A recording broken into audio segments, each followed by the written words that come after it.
Hello, everybody. Welcome to another episode of Spring Fever. Oh, Eric, is it getting hot in here or is it just me? I think it's getting hot in here, my friend.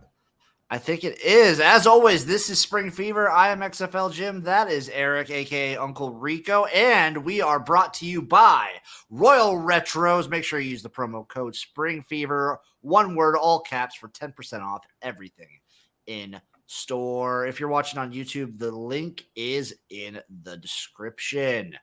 Get in on that.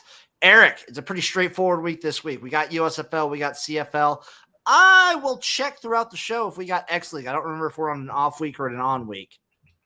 But we got straight football. There's no real breaking news. We kind of covered the XFL staff firing a little bit, the whole marketing and a lot of people from the Vipers getting let go. I think it's probably fine, but we don't know.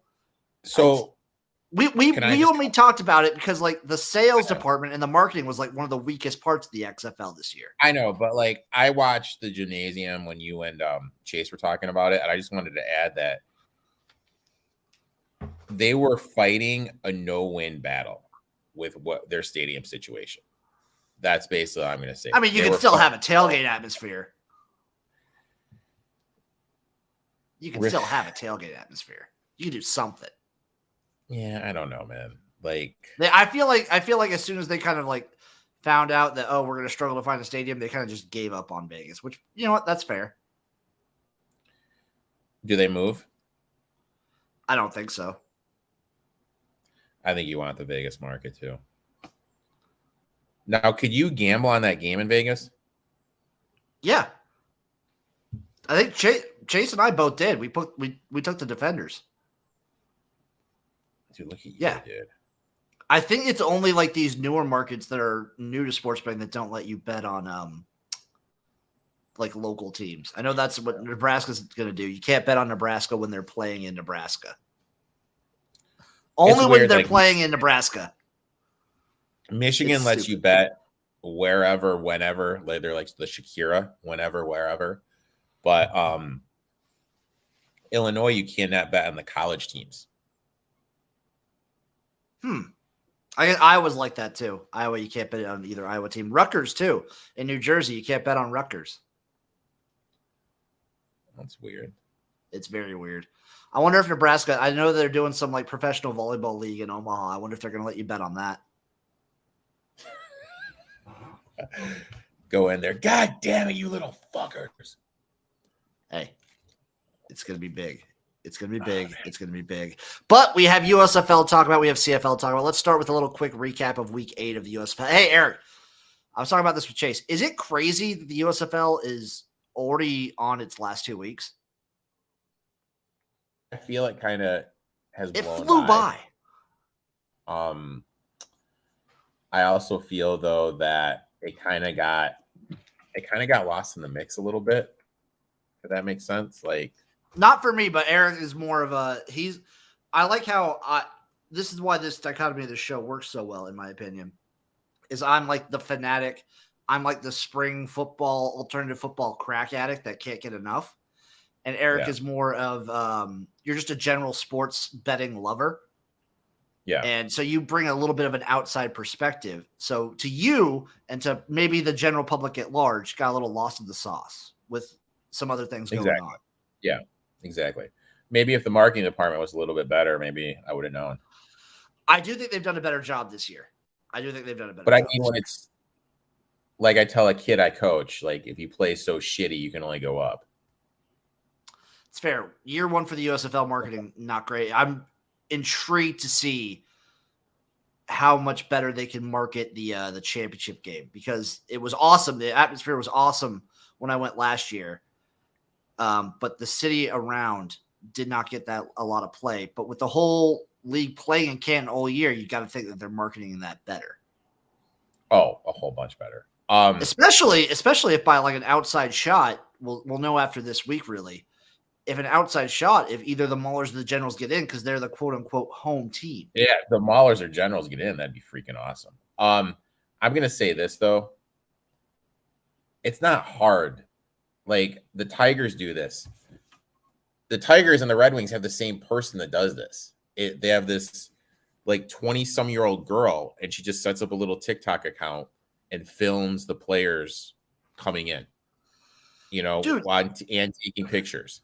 Like it's just like little things like that, which you could easily do, which would help everybody out. I just don't.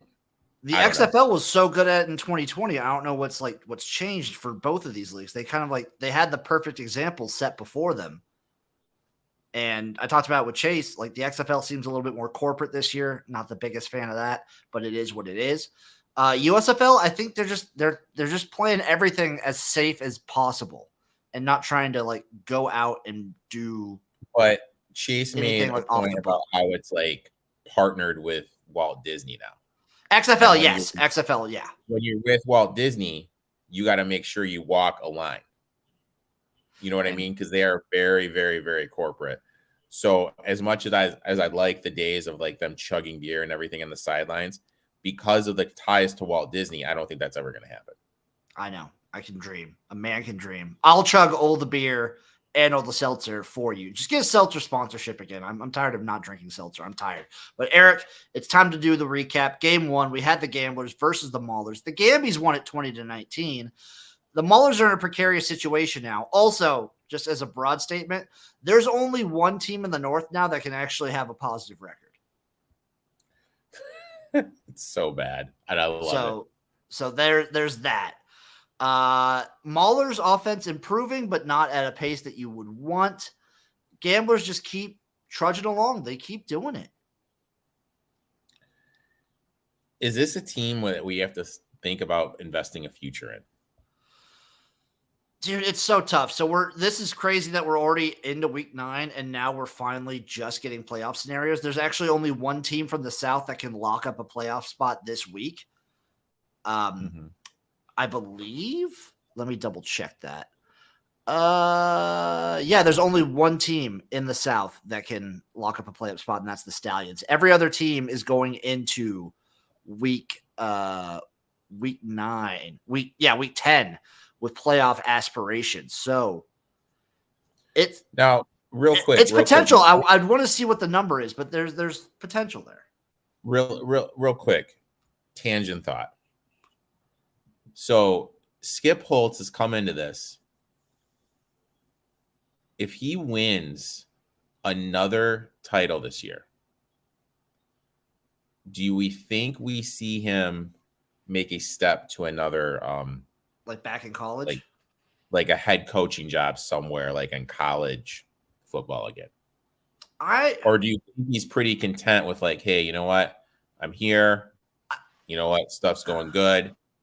I don't know what they're paying their coaches in the USFL, but I feel like you kind of still look at his college track record and just kind of be like, I don't know, because he's successful here, and I think he works in this type of league. Like it's the same thing with Mike Riley last year. I mean, he's obviously not doing it this year, but I honestly don't know. In the USFL in particular, there's like some coaches you see and just be like, this is probably their last stop. I think Skip Holtz is that guy. I would, if he has a great year, I could see Todd Haley trying to bounce and be like a coordinator somewhere, but I don't know who would want him. But I think Skip Holtz as like because he and the Stallions are like the face of the league almost. I know, but what I'm saying is like, with his track record as a college coach, let's say, give me a mid-major, upper tier mid-major. He's already tried that. He was not great at a mid-major before. Let's say, like a Tulsa comes a calling. If they come a calling, he's gone because Jesus, those coaches are going to make way more money. But I just don't know who would come a calling. If you're Tulsa, would you come a calling? No. Really? Dude, you see, like he wasn't that great at like Louisiana Tech or ECU or something. Like he hasn't. His college career was not that fantastic. I'm just saying, like he's doing well here. And he's doing well here, but like I can't think of any place where he's like come into a program and consistently made them better in college. the Stallions. In college. Like I wouldn't take him at Tulsa. Like maybe some real low level G5 can grab him. Like in Eastern Michigan. Don't you fucking dare. Not on this show, Eric. Not with me. You are not going to besmirch a directional Michigan school. I won't have it. I'll boot you right now. You'll just do the rest of the show by yourself. I also think I think Chris Creighton might be there for I think he could stick around. Just a lifer. Yeah, I love Chris Creighton. Love that man. But back to the Gambies versus the Maulers. Any final takeaways from this game? I mean, look. Not the best from Kenji Bahar, but good enough. Gamblers are just finding a way to win. But they have many things about them that I don't trust. They could be, because of the scenario going on in the South, with the Showboats, the Breakers, and them all 5-3. One of those teams is going to sneak in. Yes. That's the team. That's the team I'm going to be. That's the team I want, and that's the team I want a piece of. So I already have a piece of one of them. I took the Showboats after they were like 0-3, or when they won their first game. I took the Showboats. Yeah, I just have Breakers pre-flop. I should probably invest in the Showboats because if I had to rate all three, the one I have the least amount of confidence in is the Gamblers. Yes, I agree with that. Game number 2. Go ahead. But I'll say this. Maulers are still fucking alive, though, man. Hey, 12-1. 12-1, baby. They're still alive. This week's going to be very important. Game number 2, we had the Stars versus the Stallions, a repeat of the championship game of last year, which was an all-time classic. I thought this was a really good game, too. I thought both quarterbacks looked good. I hate having to say that Alex Magoo actually looks good. It pains me, but this was just a good game. Just a good game. And are the Stallions the Winnipeg Bombers of the USFL? No, because I look at the Stallions a lot week in and week out and think, man, they're scraping by. Like they're just getting by some of these games, but they find ways to win. The Bombers are just consistently just super clutch. I mean, they both have an unseen clutch factor, which helps them. Yeah, which is true. But I think right now it's hard not to have the Stallions as the number 1 team. Oh, Stallions easily number 1. Easily. Game number 3, Showboats Generals. Showboats whomp them 25-16. The Showboats, Eric, 5-game winning streak, longest of the season for any team. But the flip side, Generals, no DeAndre Johnson. We kind of knew this was going to happen. We kind of knew offensively they struggle a little bit. Run game just hasn't been what it's been. And the Showboats, they just seem to be clicking on all cylinders right now. Yeah, this is just a tale of two different teams. Like the Generals, whatever they lost last year, I didn't think they lost enough to be this bad. They look atrocious. I think right now they're my bottom team in the league, easily. Really? They're bad, dude. Especially without Johnson. I don't know what kind of steps backwards Darius Victor took, but he's not getting it done. This offensive line isn't great. And then I guess losing Turpin was a bigger hit than even I anticipated because this receiver room is not doing it. And for the Showboats, I'm just going to keep mentioning, since adding Cole Kelly, this team's been on, since he's making Cole Kelly the starter, they've been on fire. Both offensively and defensively, they're just good. Which I hate, because I hate Todd Haley with every fiber in my being, but this team is good. I'm going to start messaging Todd Haley, seeing if he can come on here every single day. Does he have Twitter? I'm going to make it official. I'm going to start emailing with a chat GPT email asking. Oh yeah, Todd Haley has Twitter. I'm going to do it. Just tweet at him, bum. Dude. Oh my God. How funny would it be if he came out and you guys just start cursing at each other? Oh, it'd be best. It'd be good content. Come on, Todd. Bring it, bitch. Final game of the weekend, the Panthers. You'd be like, okay, Mr. Haley. You think I'd be like that? I would fucking ream into him. I would go in. Yeah. Fuck Todd Haley. Yeah. No, I don't see that from you, buddy. You're a good Nebraskarian like you. No. Fuck Todd Haley. Bum. We just got our sign bite, dude. You can make a little YouTube short. Fuck Todd Haley. Mark it down. 16:45 mark. Last game, we had the Panthers versus the Breakers. Breakers win at 24-20. Breakers get off the schneid. Panthers get the L. Didn't look that terrible. This is kind of like. Okay, so I need a vent. This was an ugly game. Yeah, This was the game that I watched this game from start to end. This is one game where I could focus all my energy on. And I have never seen a game that had worst offensive play calling, worst defensive play calling, worst time management skills in the whole fucking world. There was that play from Michigan. It was 4th and 1. Okay. 4th and fucking 1. You have one fucking timeout left. Okay. One fucking timeout left. So you go up there, you're going to try to draw them off. Or if you don't draw them off, you know what? You have a play to run, or you just take the offsides and punt the ball. You don't take a fucking timeout on 4th and 1 and then punt it, then not have a fucking timeout left at the end of the fucking game. Then after that, the fucking before that, the Breakers have first down at the 4. They proceed to run plays out of the fucking shotgun. On 3rd down, they run play action pass to the short side of the field. And then on 4th down, they just fucking they just kick the field goal. Why aren't you using fucking the 1 yard line, do the rugby play that all these teams use? Why aren't you using the best running back in the league? It's just fucking idiots, man. I mean, fucking Eric, idiots, dude. You said this was the worst coach game that you've seen in a long time, or ever. You said ever. I posit you, this is the second worst coach game I've ever seen. I still think the Guardians-Vipers game from like week 6 or whatever, the XFL was worse. You remember watching that live? How that was awful. No, I have a short memory. That was awful.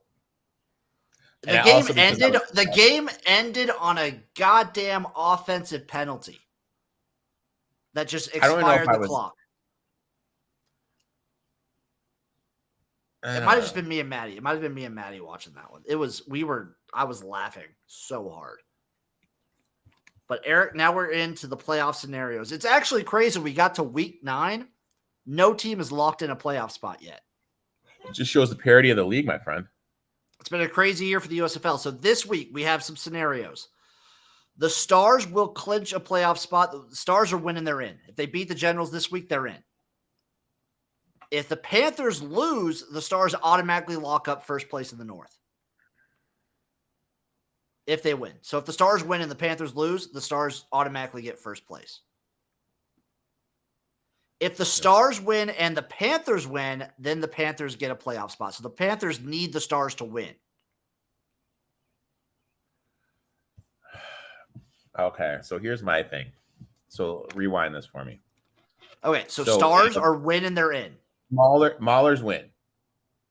Huh? And then let's say if the Maulers win and the Generals win, does it come down to that last week? Yes. Yes, it does. Then whoever wins those 2 games is in. Okay. So I'm kind of rooting for the Maulers and the Generals. I'm going to be betting the Maulers. I didn't like what I saw from the Panthers. That's fair. That's fair. They got a little beat up too. So the Panthers need the Stars to win also. Yeah. So if the Stars lose, then there's no playoff North team yet. Not until week 10. So we got in the South, the Stallions are just winning, they're in. That's the only scenario in the South. If the Stallions win this week, they're in. Yep. Okay. So if they beat the Gamblers this week, they're in. And that tells me to fade the Stallions if they win. Here are the other scenarios for tiebreakers. So first off is head-to-head record. because this might be coming into play next week. First is head-to-head.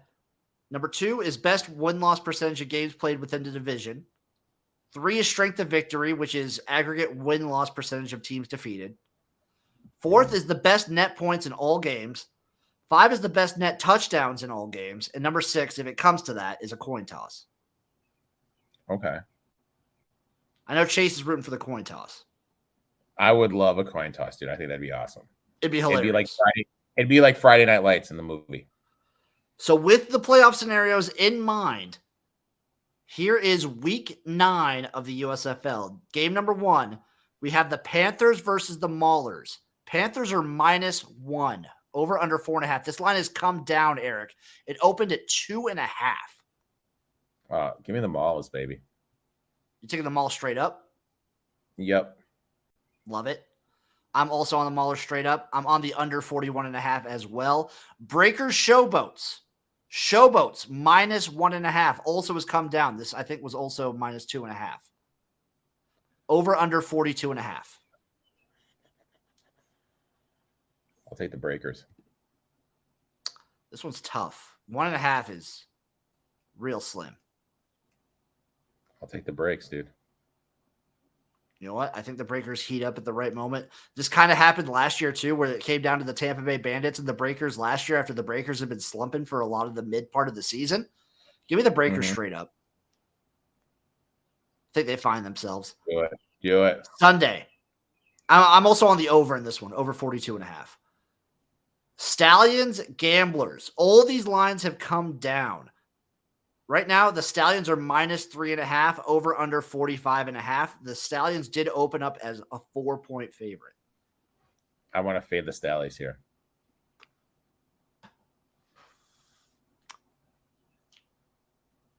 Oh, God, dude. I want to, but I don't know if I can.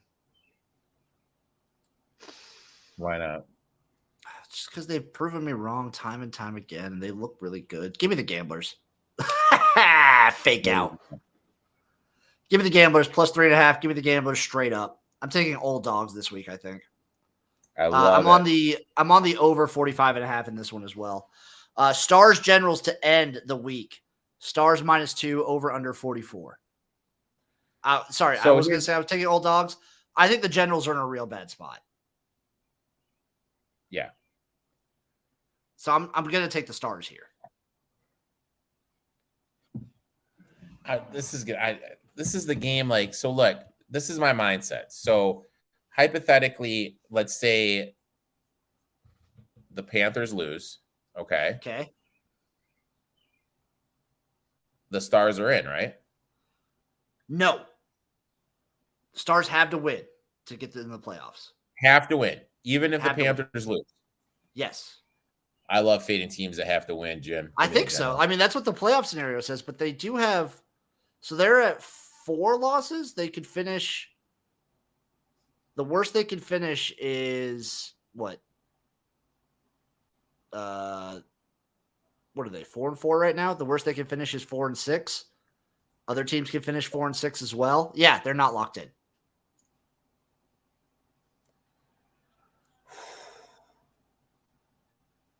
So if the Panthers lose, not only are they playing for the playoff spot still, but they're playing for the number 1 seed. They're playing for the top spot. All right, never mind then. What? You know what? This week, I love fading teams that need to win, dude. The Stars do need to win. But doesn't the line seem low? It seems low. It did open at 2.5. It's a fishy line with how bad the Generals have looked these past couple weeks. You know, I'll probably just pass this game. Maybe I'll look. I'm going to take the Stars -2. I think they're doing the. It's like as much parity as this year is shown in the USFL. It's like last year's repeating itself, where the Stars are heating up right in time for the playoffs to like make it in and make waves, and probably will play in the championship game. Give me the Stars. Give me the Stars -2. Remember what I told you, Jim. The sports books are not your friends. Hey, Eric, you told me that last week. I went like 7-1 on my picks. Well, that's fine, dude. I'm just letting you know. I went 1-0 on my bet. That's all that matters. That's all that matters. I Is was getting that dub. getting that dub, dude. Getting that dub. What's your favorite bet? Maulers, Mauler Nation. I'll be honest. I'll probably just bet the Saturday games. I'm just looking at the board right now. I'm only a Saturday gamer today. That's fair. That's fair. I think that's probably my favorite one too, is the Maulers. Now, Eric, it's time to go up north for a little CFL action. It is week 1 of the CFL. So I was wrong, Eric. I lied to you. It's not Thursday. It's Friday. The league starts Friday. Right during the NBA Finals. I don't know if I can make that, buddy. Wait, no, it doesn't. It starts tomorrow. That's stupid. Thank you. Fuck you, Bet Online, for having weird times on your slots. It starts tomorrow. It's tomorrow at 8 p.m. our time, Eric. It is. And it starts with the BC Lions, right? Starts with the BC Lions versus the Calgary Stampeders. The Stamps -3 over under of 51. I mean, I have to fade BC. I have to fade we have to fade the Lions, I feel. They downgraded all over the board. Their receiving room's still really good, but I don't know if they have a good quarterback. I think Vernon Adams is fine, but I don't it's a downgrade. And their running back definitely isn't as good.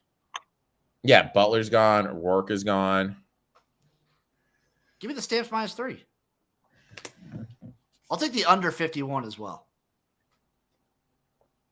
Isn't Bo Levi the quarterback for the Calgary? Let's see who's the quarterback right now. Let me look it up. No, he's with the Tiger Cats. My bad. Yeah. They still got Cameron Judge. Yeah, you know what? I'm locking in right now, dude. I am locking in the Calgary Stampeders. So their starting quarterback is probably going to be, I want to say it's probably Jake Mayer, who looked pretty good last year. Or do you want to see some Tommy Stevens? Tommy 2-time Stevens?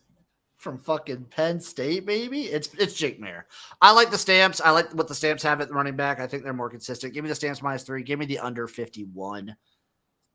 Saturday, doubleheader. It's the Hamilton Tiger Cats versus the Winnipeg Blue Bombers. The Bombers are -5.5 over under 47.5. A lot of points for the first week. I would lead to the dog, but I'm just gonna pass. This is tough. Hamilton's breaking in a lot. Hamilton does have upgrade at running back. I think they have an upgrade at quarterback as well. It's I don't know. Jim, don't be the crevice to my arm, Jim. What are you gonna do? I gotta pick something, right? I gotta pick something here. Yeah. Let me see. I am going to go. God. So I was never the biggest Bo Levi Mitchell fan. So I'm going to go with the Bombers -5.5. I like it. Do the Bombers. I'm going to pass.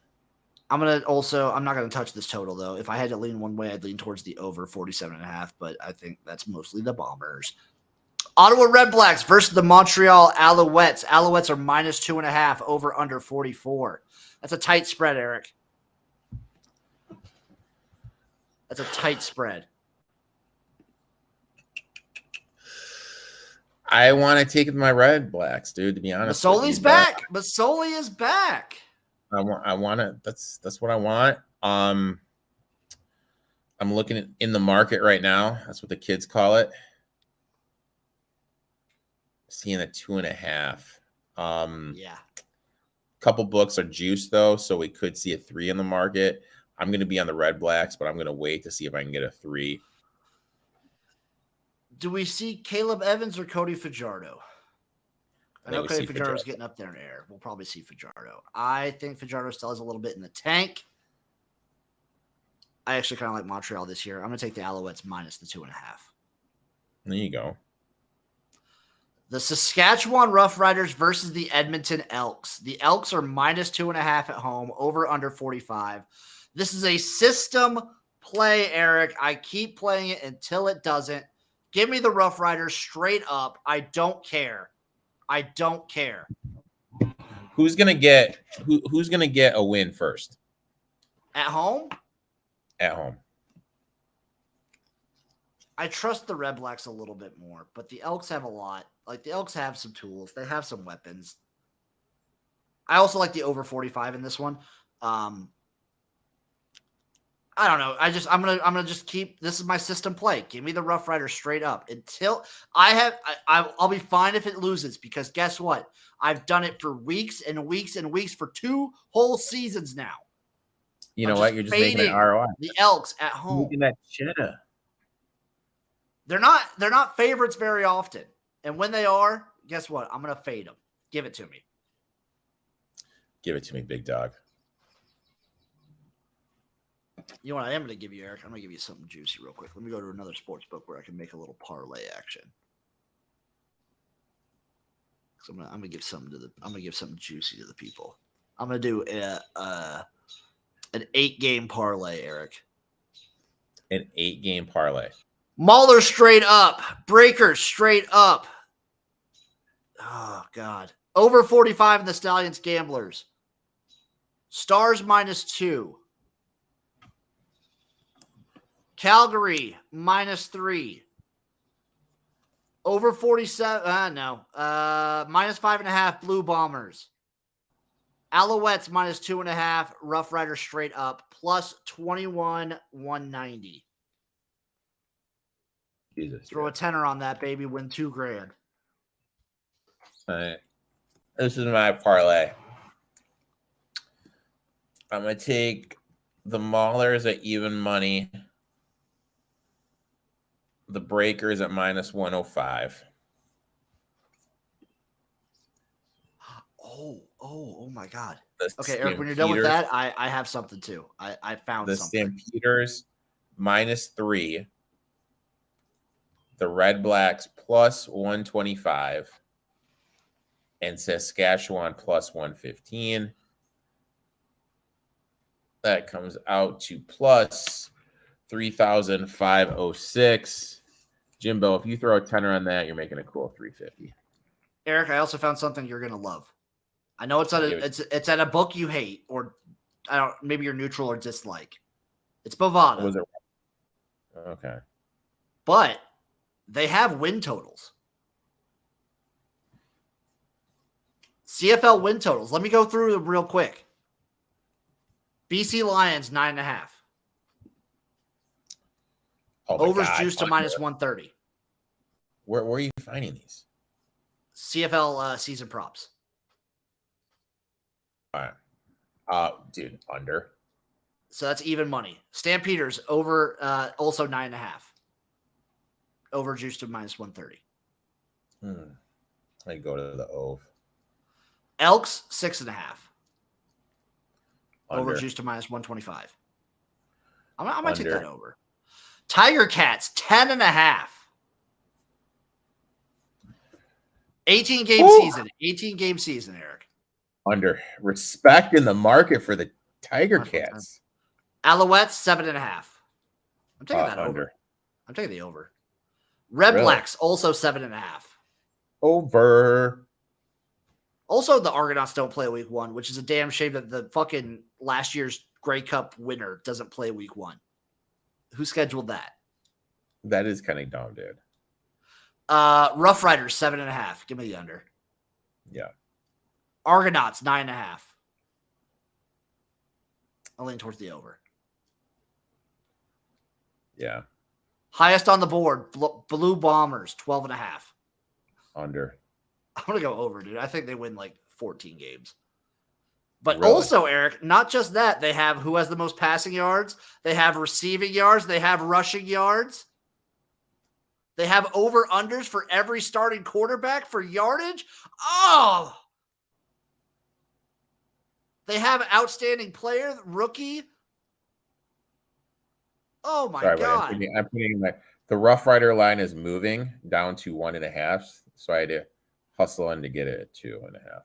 Oh, my God, dude. All right, so let's look at this. All right, so realistically, all right, let's talk this out. Let's just kind of talk this out for Bell's passing yards. Gotcha. All right. Zach's off the board for me. Too low. Mitchell. What do you mean too low? Yeah. Plus 200, dude. Oh, are you talking about for most passing yards? Oh, okay. I got you. Or I lost my screen. Jim. Jim, I lost my screen. I think I might take a flyer on Cornelius at plus 750. He does love running it though. What about Mazzoli? See, the issue with him is I don't know if he can stay healthy for the whole year. Okay. All right. That's why I'm going to take the under on his passing total too, because I see it's at like 3,000 something. I'm going to take the under just because I don't trust him to stay healthy. All right, so let's go down. Well, let's change it. Let's go down. Let's go to most outstanding player. I like it. Who do you like there?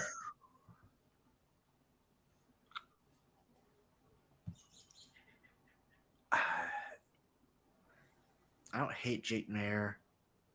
This could be a return season for Cody Fajardo. He could like all right. So let's pump the brakes. Okay, pump the brakes. Okay, so let's look at it like this. What are your top 4 teams in the USFL? Bombers, Ticats, Argos, and Bombers, Ticats, Argos, and Stamps. Out of those, not necessarily in that order, but those are the top 4. Okay, so we need to be looking at those 4 quarterbacks. Yeah, so it's Zach Collaros. No, too low. Chad Kelly. I don't trust him. Jake Mayer and Bo Levi Mitchell. It's the top 4 quarterbacks they have there. Jesus, dude, that's no fun. I'll just take I'm telling you, it could be Fajardo if he like balls out with Montreal. It could be a return season for him now that he actually has an offensive line behind him, in front of him. Rookie of the year is interesting. I mean, Dalton Schoen had it locked up from like jump, I believe. But all right, let's go up then to. You want to do the NFL CFL double up? Here's one for you, Eric. The Lions win the NFC North and the Ottawa Red Blacks win the CFL East Division regular season title. How much does that pay out? Plus 1,100. I'll off around with that.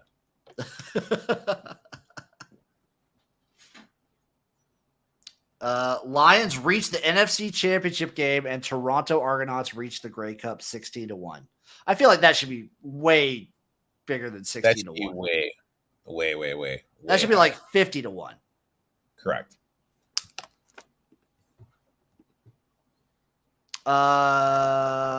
Bills win the Super Bowl. Ticats win the Grey Cup 40-1. No. Bills ain't winning the Super Bowl, dude. No, they're not. Yeah, I got nothing else. I'm just glad I found this. That was a nice little find, dude. We're gonna have to do a little deep dive and do a little after show fun. Nice little find. Thank you, Bovada, for actually putting fucking props out there. Thank you for actually doing something, Bovada. I take back none of the bad words I said about you before. Take back one bad word. No. Just one. No. That's why I respect you, Eric. You're a man of principle. Yeah. You know what? You fuck me. You know, I don't fuck with you. Well, that'll do it for the show, folks. Thank you for tuning in to Spring Fever, brought to you by Royal Retros. Make sure you use promo code Spring Fever for 10% off anything in the store. Link is in the description. Eric, what do you got going on? I got my podcast coming out this Friday. You're going to be talking some USFL, CFL with me. Quick little betting, boom, boom, boom hitter that we do. Gino's going to be talking some Belmont Stakes. If they run, there's a huge smoke. I don't know if you've seen all the smoke in New York. You can't see anything. I've seen it. Mars. And then my boy Nick, we're going to be doing, don't be jealous, fantasy football previews. We're going 2 teams at a time. We're doing the Denver Broncos and the Los Angeles Rams this week. I'm gonna talk a little NBA, talk a little association. I respect that. I dig that. You guys know where to find me. XFL Gym, anywhere football can be found. I looked it up. It looks like we have no Pearl Bowl. Let's see if we got Green Bowl going on this week. Nope. We have to actually wait until June 18th. So we got what, a week? That's Sunday. So we gotta wait a week for some X League action. But you guys know where to find me. Thank you all for tuning in. Give us a like, give us a follow. Head over to Royal Retros. Use the promo code. It all helps. It all helps. We love you guys, and we'll see you next week for some more Spring Fever. Bye-bye.